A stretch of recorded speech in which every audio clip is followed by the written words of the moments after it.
नमस्कार विद्यार्थी मित्रांनो, आज आपण इयत्ता 8वी संयुक्त संस्कृत यातील जो 8.1 हा पाठ दिलेला आहे संबंधवाचक हा अभ्यासणार आहोत.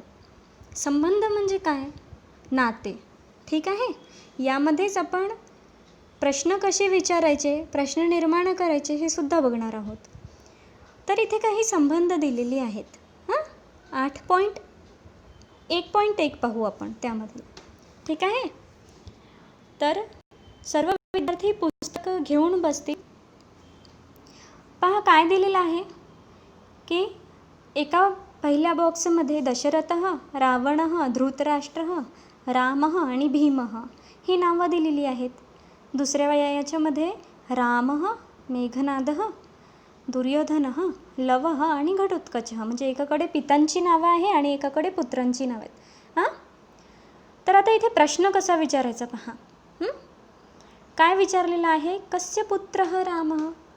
राम कोणाचा पुत्र आहे ना? तर दशरथस्य पुत्रः राम.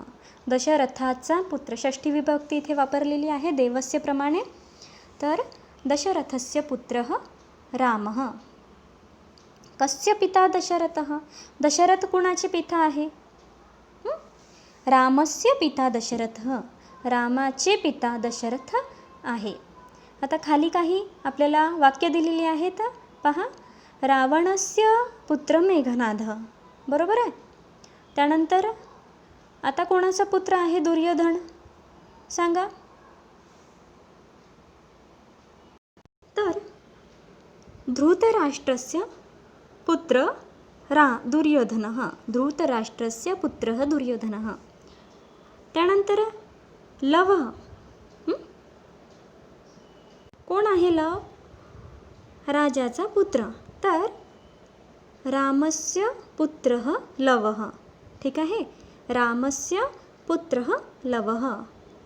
आता भीम आहे. भीम कोणाचे? भीमचे पिता कोण आहे? तर भीमस्य पिता घटोत्कचः.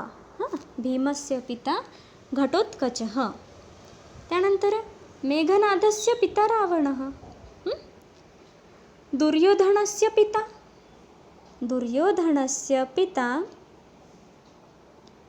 धृतराष्ट्रः. ठीक आहे. लवस्य पिता रामः. किंवा इथे लवच दिलेला आहे आपल्याला, कुश नाही दिलेला आहे. तर लवस्य पिता रामः किंवा कुशस्य पिता रामः. ठीक आहे. त्यानंतर रामस्य पिता दशरथः. रामस्य पिता दशरथः. आता विचारायचं आहे की राम कोणाचा पुत्र आहे? तर कस्य पुत्रः रामः है ना. कस्य पिता दशरथः? रामस्य पिता दशरथः. हे झालं आहे उत्तर. मग कस्य पुत्रः मेघनादः? किंवा कस्य पिता रामः किंवा कस्य पिता रावणः. कस्य पिता धृतराष्ट्रः. कस्य पिता रामः. कस्य पिता भीमः. म्हणजे हे सर्व आहे ते कुणाचे पिता आहेत. त्याच्यानंतर जर पुत्र विचारायचं असेल तर कस्य पुत्रः रामः. याप्रमाणे आपण इथे प्रश्न विचारू शकतो. तर याप्रमाणे आपल्याला इथे प्रश्न विचारायचे आहेत व लिहायचे आहेत. तर प्रश्न पहा. कस्य पुत्रः रामः? उत्तर आहे दशरथस्य पुत्रः रामः. कस्य पिता दशरथः? रामस्य पिता दशरथः. कस्य पुत्रः मेघनादः? रावणस्य पुत्रः मेघनादः. कस्य पुत्रः लवः? श्रीरामस्य पुत्रः लवः. कस्य पुत्र घटोत्कचः?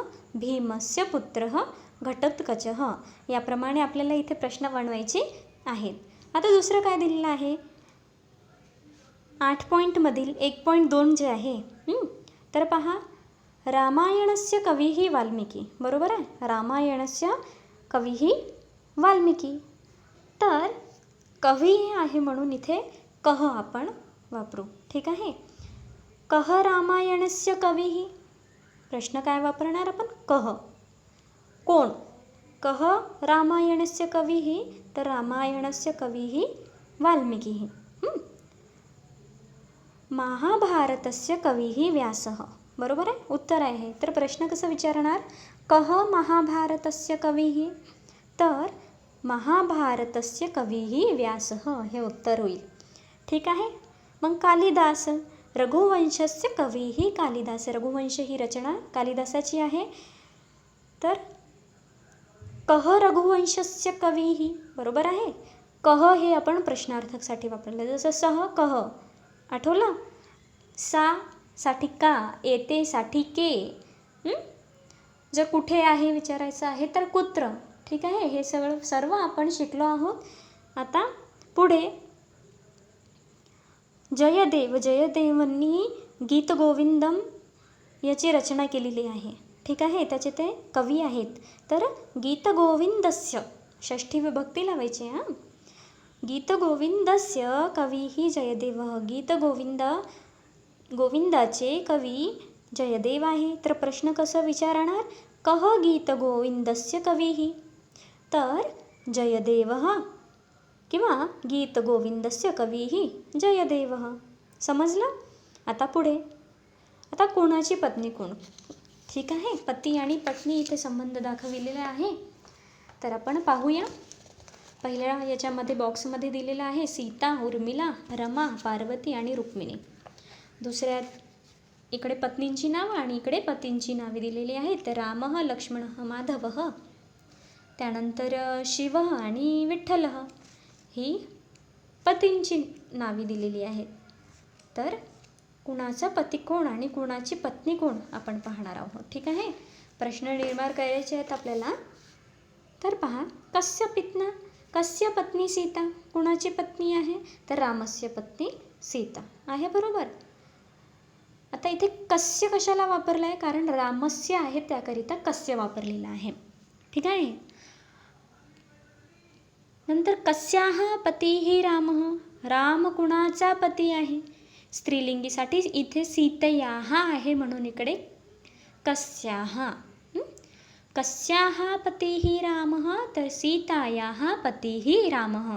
याप्रमाणेच आपल्याला पुढील करायचे आहे. पहा आता लक्ष्मण कुणाचे पती आहे? उर्मिलाचे. तर उर्मिलायाः पतिः लक्ष्मणः. कस्याः